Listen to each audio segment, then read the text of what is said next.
Now the 8th property is the reaction of HCl with metal sulfides and bisulfides. Suppose I take a sodium sulfide which is Na2SO3 and I react with hydrochloric gas, right. So obviously what is, again it is a double displacement reaction. So what is going to form? NaCl plus water vapor, and what gas we'll get? We'll get sulfur dioxide, right. So SO3 gets converted into SO2.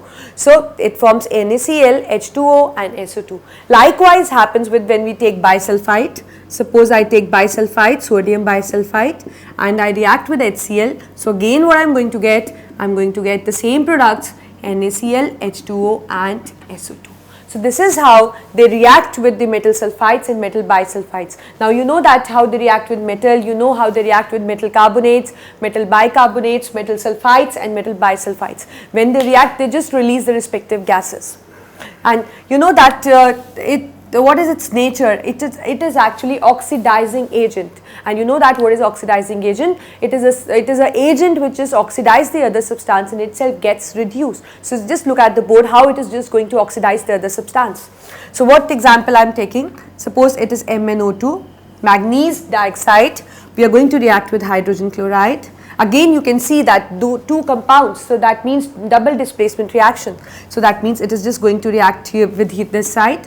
So we are going to get manganese dichloride, we are going to get water vapor, and along with that we will get a chlorine gas. And you will be surprised to know that it is also a test for HCl. So this is also one of the tests for HCl, because this chlorine gas when escapes, because the chlorine gas has the characteristic properties, that is bleaches the substance and many few properties. So that means evolution of chlorine gas just confirms that the given substance is the hydrogen chloride gas.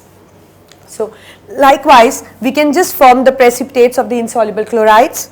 Just see, this is an important property. So what happens? When we react with AgNO3 silver nitrate, when we react with lead nitrate, likewise when we react with this kind of compounds, so what happens? See, when we are just reacting, again it is a double displacement reaction because they are just going to mutually exchange their ions. So what as a result they will form? Obviously Ag is going to react with Cl. So AgCl, we have H2O and we have NO2. So this AgCl actually remains behind. It is a precipitate and what is the color for it? The color is white, right? So that means AgCl is an insoluble precipitate which is left behind with white color, right? And same happens with lead nitrate. So what happens again? It is going to form lead chloride and it is going to release the same gases because both are nitrates. Again this is going to leave left behind because it is an insoluble precipitate. So this is the reaction in which you can show that yes, they can form the precipitate of the insoluble chlorides as they reacted with the silver nitrate and with the lead nitrate. Likewise they can show with the different nitrates. Next reaction we have, or a question which is a very important question and you get in paper, what is aqua regia, right? So what is aqua regia actually? It is you can say a mixture which is formed by mixing HCl with HNO3 and right. So first of all you should know the constituents of the aqua regia. So what is it? It is the HCl with HNO3. Now the composition, or you can say the ratio of volume is fixed. HCl is to be taken in 3 ratio and HNO3 is to be taken in 1 ratio, means the volume, the ratio of their volume is 3:1. So when we just mix them, it forms the aqua regia. Now the question is that why we need this aqua regia, and or you can say what is the purpose of this aqua regia. So this aqua regia actually has the ability to dissolve the noble metals. That means this solution actually can dissolve even those substances which are least reactive. So how they dissolve? So just see, when we just mix them, so what actually this aqua regia has, when we just mix it, what do we get?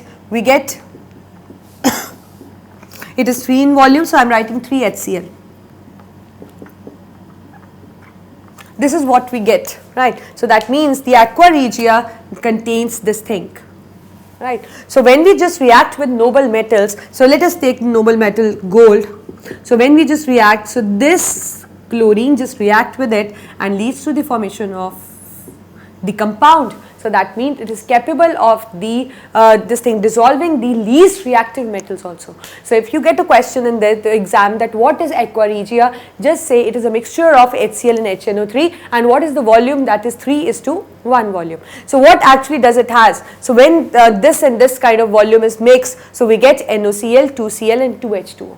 This 2Cl actually dissolves the least reactive metals. As I have shown you, we took an example of gold. As you know that gold falls at bottom in reactivity series. It is one of the least reactive metals, right? So that means when it reacts with this thing and it gets dissolved, leading to the formation of its chloride, so that means it has just dissolved the noble metal also. So this is actually the use of the aqua regia, that it is capable of dissolving even the noble metals. So these are the properties, the chemical properties. Just you have to keep in mind the valencies. Again, when you are doing chemical reactions in chemistry, you need to be well versed with the valencies first. If you are not well versed with the valency, you are not going to it won't be possible for you to do a correct chemical reaction.